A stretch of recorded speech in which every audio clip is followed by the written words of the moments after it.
Hello everyone, welcome to study with Shri. देखिए, Uttar Pradesh PCS और RO की प्रीलिम टेस्ट सीरीज चलाई जा रही है 2023 की। यह टेस्ट नंबर आपका 79 है। 78 टेस्ट ऑलरेडी कंप्लीट हो चुका है। प्ले लिस्ट बना रखी है, आप लोग जाकर के देख सकते हैं। देखिए, अगर आप किसी भी स्टेट पीसीएस की प्रिपरेशन कर रहे हैं, जैसे कि BPSC, MPPSC, Chhattisgarh PCS, Jharkhand PCS, Uttarakhand PCS, Himachal Pradesh PCS या फिर आरएस, तो आप मेरे टेस्ट सीरीज को देखिए, आपको काफ़ी फ़ायदा होगा। या किसी वनडे एग्जाम की प्रिपरेशन कर रहे हैं तो भी आप मेरे टेस्ट सीरीज को देखिए, क्योंकि जो भी क्वेश्चंस हैं वो सभी प्रतियोगिता परीक्षाओं के लिए काफ़ी इंपॉर्टेंट है। देखिए, जो लोग फर्स्ट टाइम विजिट कर रहे हैं, चैनल को सब्सक्राइब कर लें। सब्सक्राइब करने के बाद से बेल आइकन को प्रेस कर लें कि मेरी जब भी वीडियो आए तो उनको नोटिफिकेशन मिल जाए। देखिए, कैलेंडर आ चुका है। 14 मई 2023 का जो प्रीलिम्स होगा उत्तर प्रदेश का, वो है आपका 14 मई का। ठीक है, तो आप लोग लग जाइए और टेस्ट को जो है कि देखा कीजिए। और जिन लोगों ने देखा नहीं है, ठीक है, अभी तक जो लोग फर्स्ट टाइम विजिट कर रहे हैं, तो वो जो है कि टेस्ट नंबर 1 से देखेंगे। ठीक है, टेस्ट नंबर 1 से देखेंगे, आपको टेस्ट नंबर 79 या फिर आगे भी कंटिन्यू करेंगे, क्योंकि अगर इतने सारे टेस्ट देखेंगे आप, तो आपका जो है कि काफ़ी सारे क्वेश्चंस रिवीजन हो जाएंगे। ठीक है, तो स्टार्ट करते हैं। फर्स्ट क्वेश्चन है, संसद के दोनों सदनों के संयुक्त अधिवेशन की अध्यक्षता कौन करता है? स्पीकर, उपराष्ट्रपति, राष्ट्रपति, प्रधानमंत्री। देखिए, संसद के दोनों सदनों के संयुक्त अधिवेशन की अध्यक्षता कौन करता है? कौन करता है? तो देखिए, संसद का जो दोनों सदन है ना, संयुक्त अधिवेशन कब बुलाया जाता है? तो देखिए, धन विधेयक को छोड़ करके किसी भी विधेयक के संदर्भ में संसद के दोनों सदनों को असहमति की स्थिति में किसके द्वारा बुलाया जाता है? तो राष्ट्रपति के द्वारा जो है कि संविधान का जो अनुच्छेद 108 है उसके तहत जो है बुलाया जाता है। ठीक है, संयुक्त बैठक। लेकिन इसकी अध्यक्षता कौन करता है? तो इसकी अध्यक्षता जो है कि लोकसभा अध्यक्ष करता है। ये अनुच्छेद 118 के 4 में बताया गया है कि वो बुलाएगा तो राष्ट्रपति दोनों सदनों के संयुक्त अधिवेशन को, बट उसकी अध्यक्षता कौन करेगा? तो वो स्पीकर करेगा। ठीक है, ए ऑप्शन आपका सही है। गलत युग्म की पहचान कीजिए। स्थान और उत्खननकर्ता। देखिए, रोपण के उत्खननकर्ता कौन थे? तो देखिए, रोपण है कहाँ पे ये? तो रोपण है आपका रूपनगर, पंजाब में। और जेपी जोशी नहीं थे इसके उत्खननकर्ता। कौन था? तो इसका उत्खनन कराया गया था 1955 ईस्वी में और यज्ञत शर्मा के द्वारा किया गया था। चनहुदड़ो, ये कहाँ पड़ता है? तो ये सिंध, पाकिस्तान में पड़ता है। और ये जो है कि 1931 ईस्वी में NG मजुमदार के द्वारा जो है कि इसका उत्खनन कराया गया था। हड़प्पा कहाँ पे पड़ता है? तो ये पाकिस्तान में पड़ता है।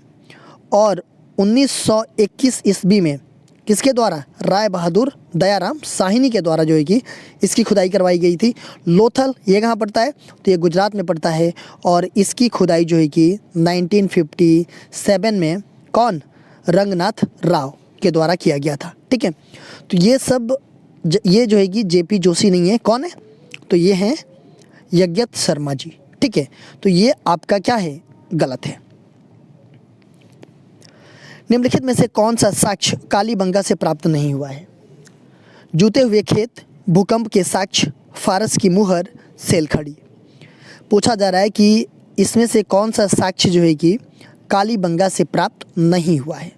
ठीक है, देखिए, जूते हुए खेत की अगर हम बात करें तो ये भी आपका कालीबंगा से प्राप्त हुआ है। ठीक है, भूकंप के साक्ष्य, ये भी आपका कालीबंगा से प्राप्त हुआ है। फारस की मुहर, ये कालीबंगा से प्राप्त नहीं हुआ है। ये कहाँ से प्राप्त हुआ है? तो ये लोथल से प्राप्त हुआ है ये साक्ष्य। सेलखड़ी, ये भी आपका कालीबंगा से प्राप्त हुआ है। बट पूछा जा रहा है कि कालीबंगा से प्राप्त नहीं हुआ है, तो ये हो जाएगा आपका सी ऑप्शन, फारस की मुहर। दसराज्य युद्ध के संदर्भ में निम्नलिखित कथनों को पढ़कर कूट के अनुसार सही उत्तर का चयन कीजिए। इस युद्ध का उल्लेख ऋग्वेद के 9वें मंडल में है। यह युद्ध निरंजना नदी पर लड़ा गया था। बात की जा रही है दसराज्य युद्ध की। ठीक है, देखिए, अगर हम इसके बारे में बात करें तो दसराज्य युद्ध, या बोल सकते हैं 10 राजाओं का युद्ध या 10 राजन युद्ध। ठीक है, ये एक युद्ध था और इसका उल्लेख जो है कि ऋग्वेद के किसमें? 10वें में नहीं, 7वें मंडल में मिलता है। तो यहाँ पे 9वें मंडल लिखा है ना, 9वें में नहीं मिलता है, किस में मिलता है? तो ये 10वें मंडल में मिलता है। पहले ही गलत है। देखिए, इसका उल्लेख जो है कि 10वें मंडल में मिलता है। इस युद्ध में एक और कबीला और उनका मित्र कौन मित्र पक्ष समुदाय था, जिनके सलाहकार कौन थे, ऋषि विश्वामित्र थे। और दूसरे ओर जो है कि भारत नामक समुदाय था, जिसके नेतृत्व जो है कि त्रिशु नामक काबिले के राजा सुदास कर रहे थे। और इनके जो है कि प्रेरण ऋषि कौन थे, वशिष्ठ थे। ठीक है। और यह युद्ध जो है कि परशुणी नदी मतलब आज के डेट में राबी नदी पर लड़ा गया था। तो यहाँ पे लिखा गया है कि निरंजना नदी, तो निरंजना नदी पे नहीं, ये जो है कि परशुणी नदी मतलब कि राबी नदी पे लड़ा गया था। देखिए ये भी गलत है, पहला भी गलत है और दूसरा भी गलत है। तो इसमें हो जाएगा न तो एक और न ही दो, ये डी ऑप्शन आपका सही हो जाएगा। ऋग्वेद के मंडल एवं उनके रचयिता का गलत युग पहचानिए। तृतीय विश्वामित्र, पंचम वामदेव, षष्ठम भारद्वाज, सप्तम वशिष्ठ। देखिए तृतीय जो मंडल है ऋग्वेद में, कितने मंडल हैं आप लोग कमेंट बॉक्स में मुझे बताइएगा। ठीक है। उसमें तृतीय मंडल है, उसका जो है कि रचयिता कौन है, उसके रचयिता विश्वामित्र जी हैं। ठीक है। पंचम मंडल का जो है कि रचयिता कौन है, तो ये वामदेव जी नहीं है। पंचम के जो है कि कौन है, तो ये जो है कि अत्रि हैं। ठीक है। और ये वामदेव किसके हैं, तो ये जो है कि चौथे के हैं। ठीक है। तो ये आपका गलत है। षष्ठम का रचयिता कौन सा है, तो भारद्वाज है। एंड सप्तम के जो है कि वशिष्ठ हैं। तो ये सब सही है, बी वाला गलत है। तो पंचम का वामदेव नहीं है, कौन है, अत्रि हैं। और वामदेव किसके हैं, तो वो चौथे के हैं। बौद्ध संगीतियाँ व उनके आयोजन स्थल का गलत युग पहचानिए। प्रथम श्रावस्ती, द्वितीय वैशाली, तृतीय पाटलिपुत्र, चतुर्थ कुंडलवन। देखिए बौद्ध संगीतियाँ, कितने बौद्ध संगीतियाँ हुई थी आप लोग मुझे बताइएगा कमेंट बॉक्स में। ठीक है। 4 का मैं बता देता हूँ। प्रथम बौद्ध संगीति कहाँ पे हुआ था, तो ये जो है कि आपका इसमें क्या बताना है, इसमें गलत बताना है। ठीक है। प्रथम जो है कि कहाँ पे, श्रावस्ती में नहीं हुआ था। ये प्रथम बौद्ध संगीति जो है कि राजगृह के सप्तपर्णी गुफा में हुआ था। और ये जो है कि अजातशत्रु के समय में हुआ था। और इसके अध्यक्ष कौन थे, तो महाकश्यप थे। द्वितीय की बात करें हम, तो द्वितीय वैशाली में हुआ था कालाशोक के समय में। और अध्यक्ष कौन थे, तो सब कमीर थे। तृतीय की हम बात करें तो तृतीय पाटलिपुत्र पटना में हुआ था अशोक के शासनकाल में। और अध्यक्ष कौन थे, तो मोगलीपुत्र तिस थे। चतुर्थ की अगर हम बात करें तो चतुर्थ जो है कि कुंडलवन कश्मीर में हुआ था कनिष्ठ के समय में। और अध्यक्ष कौन था, तो वसुमित्र थे। तो ये सब सारे जो है कि सही है, बट पहला वाला क्या है, गलत है। प्रथम बौद्ध संगीति जो है कि राजगृह के सप्तपर्णी गुफा में हुआ था और अजातशत्रु के शासनकाल में हुआ था। इसके अध्यक्ष जो है कि महाकश्यप थे, श्रावस्ती में नहीं हुआ था। गलत युग की पहचान कीजिए। मंदिर और स्थान, देखिए बृहदीश्वर मंदिर तंजौर में, विरूपाक्ष मंदिर भावनगर में, दिलवाड़ा जैन मंदिर माउंट आबू में, रथ मंदिर महाबलीपुरम में। मंदिर और स्थान का इसमें क्या बताना है, आपको गलत पहचान बताना है। ठीक है। बृहदेश्वर मंदिर की अगर हम बात करें तो ये कहाँ पे है, तो ये तंजौर में है। विरूपाक्ष मंदिर की अगर हम बात करें तो ये भावनगर में नहीं है, ये कहाँ पे, तो ये हम्पी में है, कर्नाटक के तुंगभद्रा नदी के किनारे। दिलवाड़ा जैन मंदिर कहाँ पे है, तो ये माउंट आबू में है। और रथ मंदिर कहाँ पे है, तो ये महाबलीपुरम में है। तो ये गलत युग में है आपका बी ऑप्शन। किस अधिनियम के तहत प्रांतों में द्वैत शासन प्रणाली लाई गई, भारत सरकार अधिनियम 1935, 1861 का भारतीय परिषद अधिनियम, 1909 का भारतीय परिषद अधिनियम और 1919 का भारत शासन अधिनियम। पूछा जा रहा है कि किस अधिनियम के तहत जो कि प्रांतों में द्वैत शासन प्रणाली लाई गई। काफ़ी इंपॉर्टेंट क्वेश्चन है। ठीक है। तो प्रांतों में द्वैत शासन प्रणाली लाई गई किस अधिनियम के तहत, तो ये लाया गया आपका 1919 का भारत शासन अधिनियम के तहत। ये डी ऑप्शन आपका सही है। देखिए 1919 भारत शासन के अधिनियम के द्वारा जो है कि प्रांतों में द्वैत शासन प्रणाली लाई गई। लेकिन भारत शासन अधिनियम जो 1935 है, इसके द्वारा जो है कि प्रांतों में जो स्थापित था द्वैत शासन, उसको जो है कि समाप्त कर दिया गया और केंद्र में द्वैत शासन लागू कर दिया गया। तो ये 2 क्वेश्चंस आते हैं।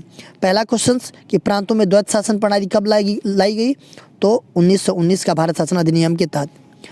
प्रांतों का द्वैत शासन प्रणाली कब समाप्त कर दी गई, 1935 के अधिनियम।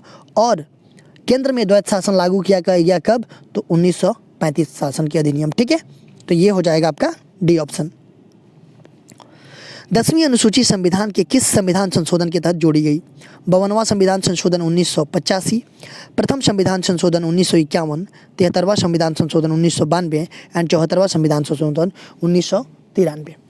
पूछा जा रहा है कि 10वीं अनुसूची संविधान के किस संशोधन के तहत जोड़ी गई? अनुसूची कितनी है हमारी? तो आज के डेट में 12 अनुसूचियाँ हैं। ठीक है, पहले जब संविधान बना था तो उस टाइम पे कितनी अनुसूचियाँ थी? तो 8 अनुसूचियाँ थी। 8 के बाद से जो भी अनुसूचियाँ हैं वो संविधान में संशोधन करके इंक्लूड किया गया है। तो पूछा जा रहा है कि 10वीं अनुसूची संविधान के किस संविधान संशोधन के तहत की गई? तो ये जो है कि 52वां संविधान संशोधन के तहत किया गया 1985 में। देखिए, इस संविधान संशोधन के तहत जो है कि 10वीं अनुसूची जोड़ करके दल बदल रोकने के लिए प्रावधान किया गया। दल बदल रोकने के लिए क्या किया गया? प्रावधान किया गया। तथा जो अनुच्छेद 101 है, अनुच्छेद 102, अनुच्छेद 190, अनुच्छेद 191, इनमें जो है कि संशोधित करके यह उपबंध किया गया कि अगर सांसद हो या फिर विधानमंडल का कोई सदस्य हो, ठीक है, अगर वो किसी पार्टी में है और उस पार्टी से जीत जाता है, ठीक है, इलेक्शन, और जीतने के बाद से वो जो है कि किसी दूसरे पार्टी में भाग जाता है, मतलब दल बदल कर देता है, तो उसकी सदस्यता क्या कर दी जाएगी? रद्द कर दी जाती है। ठीक है, तो ये इस संविधान संशोधन के तहत ये सब सारी चीज़ें हैं 52वां संविधान संशोधन अधिनियम 1985 के तहत। निम्नलिखित में से कौन सा अनुच्छेद राज्यों को नागरिकों के मध्य विभेद करने से रोकता है? अनुच्छेद 15 का 1, अनुच्छेद 15 का 2, अनुच्छेद 15 का 3 एंड अनुच्छेद 15 का 4। पूछा जा रहा है कि कौन सा वो अनुच्छेद है जो कि राज्यों को नागरिकों के मध्य विभेद करने से रोकता है? वह कौन सा अनुच्छेद है? तो वो अनुच्छेद है आपका 15 का 1। देखिए, 15 के 1 के तहत केवल धर्म, मूल वंश, जाति, लिंग, जन्म स्थान अथवा इनमें से किसी आधार पर नागरिकों के मध्य जो है कि विभेद करने से राज्य को रोकता है। तो ये हो जाएगा आपका ए ऑप्शन। 2011 की जनगणना के अनुसार सर्वाधिक पुरुष आबादी वाला कौन सा है? इलाहाबाद, मुरादाबाद, गाजियाबाद, कानपुर नगर। पूछा जा रहा है 2011 के जनगणना के अनुसार सर्वाधिक पुरुष आबादी वाला डिस्ट्रिक्ट कौन सा है? तो सर्वाधिक पुरुष आबादी वाला डिस्ट्रिक्ट है आपका इलाहाबाद। ए ऑप्शन आपका सही है। 2001-2011 के दौरान उत्तर प्रदेश की औसत साक्षरता में कितनी वृद्धि हुई? 8.50%, 9.20%, 10.9% एंड 11.4%। 2001 से 2011 के दौरान जो कि उत्तर प्रदेश की औसत साक्षरता में कितनी वृद्धि हुई? तो कितनी वृद्धि हुई? तो इसमें हुई 11.4%। देखिए, उत्तर प्रदेश में 2001 की जनगणना के अनुसार कुल साक्षरता दर कितनी है? तो 67.72% है, जिसमें पुरुष की, मेल की कितनी है? मेल की है आपका 77.3% और फीमेल की अगर हम बात करें तो इसकी है 57.2% है। ठीक है, उत्तर प्रदेश में किसान बही योजना कब प्रारंभ की गई? 1992 में, 1996 में, 1999 में, 1998 में। देखिए, उत्तर प्रदेश में किसान बही योजना कब प्रारंभ किया गया था? तो देखिए, जो किसान बही योजना है ना, ये उत्तर प्रदेश के 2.5 करोड़ जोत धारकों को उनकी जोतों की जानकारी कराने के उद्देश्य से जोत बही मतलब कि पासबुक के स्वरूप में परिवर्तित कर 1992 में किसान बही योजना लागू किया गया। देखिए, इसमें क्या होता था, जो खाता धारक है ना, उसका नाम होता था, पता है, और उसके भौमिक विवरण के साथ विक्रय बंधक पट्टे से संबंधित प्रविष्टियों का उल्लेख रहता है इसमें। ठीक है, तो ये कब किया गया था आरंभ? 1992 में। उत्तर प्रदेश के सर्वाधिक क्षेत्रफल वाले 4 जिलों का सही क्रम क्या है? लखीमपुर खीरी, सोनभद्र, हरदोई, सीतापुर। सोनभद्र, लखीमपुर खीरी, हरदोई, सीतापुर। हरदोई, लखीमपुर खीरी, सोनभद्र, सीतापुर। सीतापुर, लखीमपुर खीरी, सोनभद्र, हरदोई। पूछा जा रहा है कि उत्तर प्रदेश में सर्वाधिक क्षेत्रफल वाले 4 जिलों का सही क्रम। देखिए, सबसे बड़ा डिस्ट्रिक्ट कौन सा है उत्तर प्रदेश में क्षेत्रफल के हिसाब से? लखीमपुर खीरी है। उसका जो है 7,680 वर्ग किलोमीटर उसका क्षेत्रफल है। लखीमपुर के बाद से कौन सा पड़ता है? सोनभद्र पड़ता है। इसका जो है कि 6,905 वर्ग किलोमीटर है। उसके बाद से हरदोई है। हरदोई क्या पड़ता है? 5,901 86 किलोमीटर वर्ग किलोमीटर है और सीतापुर पड़ता है चौथे नंबर पे 5743 वर्ग किलोमीटर उसका क्षेत्रफल है। ठीक है, तो ये हो जाएगा इसमें से कौन सा, ये लखीमपुर खीरी, सोनभद्र, हरदोई, सीतापुर। देखिए सबसे बड़ा क्षेत्रफल के हिसाब से तो लखीमपुर खीरी है, लेकिन उत्तर प्रदेश का जो सबसे छोटा डिस्ट्रिक्ट है वो कौन सा है, तो वो है आपका हापुड़ है।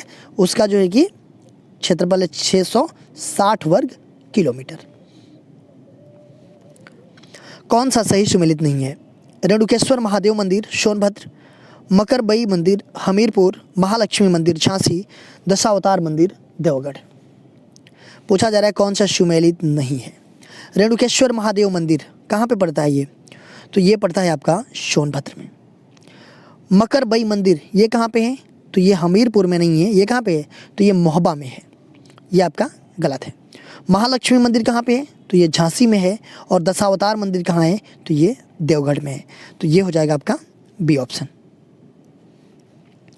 उत्तर प्रदेश की पश्चिमी सीमा का निर्धारण कौन सी नदी करती है, बेतवा एवं पाहुज नदी, विंध्य श्रेणी या गंगा यमुना नदी, केन नदी। देखिए उत्तर प्रदेश में जो पश्चिमी सीमा है उसका निर्धारण जो है कि कौन सी नदी करती है, कौन सी नदी करती है, तो ये करती है बेतवा एवं पाहुज नदी। धसान नहर का संबंध किस नदी से है, यमुना नदी से, बेतवा नदी से, गरई नदी से, कर्मनाशा नदी से। देखिए धसान नहर इसका संबंध किस नदी से है, तो धसान नहर की अगर हम बारे में बात करें तो धसान नहर जो है कि झांसी में बेतवा नदी से संबंधित है और धसान नहर से झांसी और हमीरपुर लाभान्वित होते हैं, तो ये हो जाएगा आपका बी ऑप्शन। भारतीय अर्थव्यवस्था में किस क्षेत्र का सकल घरेलू उत्पाद में सर्वाधिक योगदान है, औद्योगिक क्षेत्र, कृषि क्षेत्र, सेवा क्षेत्र, इनमें से कोई नहीं। भारतीय अर्थव्यवस्था में किस क्षेत्र का सकल घरेलू उत्पाद में सर्वाधिक योगदान है, औद्योगिक क्षेत्र का, कृषि क्षेत्र का, सेवा क्षेत्र का, या इनमें से कोई नहीं। देखिए औद्योगिक क्षेत्र ये जो है कि सेकेंडरी सेक्टर है, ठीक है, द्वितीय क्षेत्र रखा ये। कृषि जो है कि ये प्राथमिक क्षेत्र है और सेवा क्षेत्र जो होता है ये तृतीय क्षेत्र होता है। तो इसमें जो है कि बात की जा रही है सकल घरेलू उत्पाद में सर्वाधिक योगदान किसका है, तो ये है आपका सेवा क्षेत्र का, सी ऑप्शन आपका सही है। देखिए सकल घरेलू उत्पाद होता क्या है, ठीक है, सकल घरेलू उत्पाद जो जीडीपी है ये आमतौर पर एक वर्ष में किसी देश की सीमाओं के भीतर उत्पादित सभी अंतिम वस्तुओं और सेवाओं का मौद्रिक मूल्य होता है, ये सकल घरेलू उत्पाद जो जीडीपी होता है, ठीक है, तो ये हो जाएगा आपका सी ऑप्शन। संपदा कर भारत में पहली बार किस वर्ष में लागू किया गया, 1948 में, 1957 में, 1976 में, 1991 में। संपदा कर बोल सकते हैं या फिर संपत्ति कर बोल सकते हैं, ठीक है, दोनों कन्फ्यूज मत होइएगा। ये जो है कि भारत में पहली बार किस वर्ष लागू किया गया था, तो ये लागू किया गया था 1957 में, बी ऑप्शन आपका सही है। देखिए संपत्ति कर बोल सकते हैं या फिर संपदा कर, वह प्रत्यक्ष कर राशि होता है जो किसी भी अचल संपत्ति के स्वामी द्वारा उस संपत्ति के मूल्य के अनुसार अदा किया जाता है, ठीक है। किसी भी मतलब कोई है उसका बहुत संपत्ति है तो उसका जो है कि टैक्स दिया जाता है। देखिए वो संपत्ति ये मायने नहीं रखता है कि उस संपत्ति से जो उसका स्वामी है, ठीक है, उसको जो है कि लाभ हो रहा है या फिर लाभ नहीं हो रहा है, लाभ हो या ना हो, अगर उस संपत्ति का वो मालिक है तो उसको संपदा कर देना है, ठीक है। तो ये जो है कि किस वर्ष लागू किया गया, 1957 में लागू किया गया।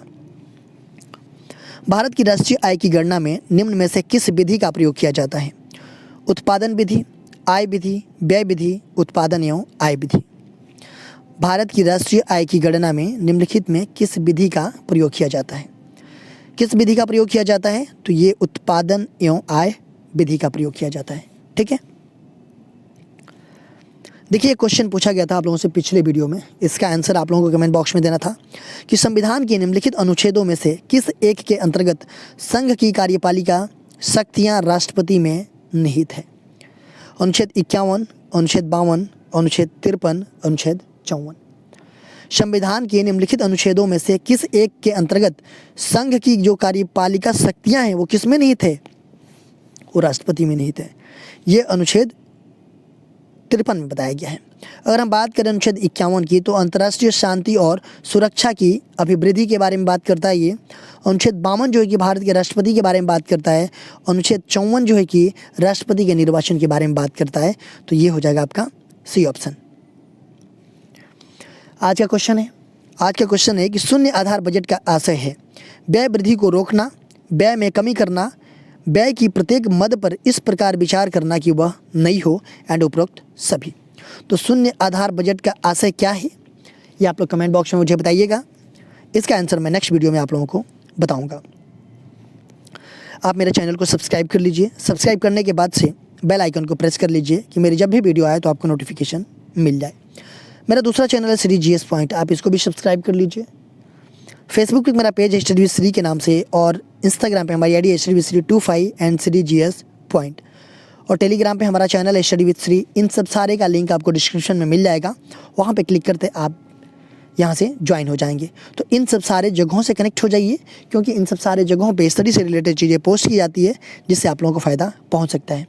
दोस्तों, वीडियो अच्छी लगती है तो आप लोग एक लाइक कर दिया कीजिए, एक अच्छा सा कमेंट्स कर दिया कीजिए, अपने दोस्तों में शेयर जरूर किया कीजिए। अगर वीडियो अच्छी नहीं लगती है तो आप लोग डिसलाइक कर दिया कीजिए, और कमेंट बॉक्स में मुझे बताइए डिसलाइक क्यों किया। वीडियो देखने के लिए धन्यवाद।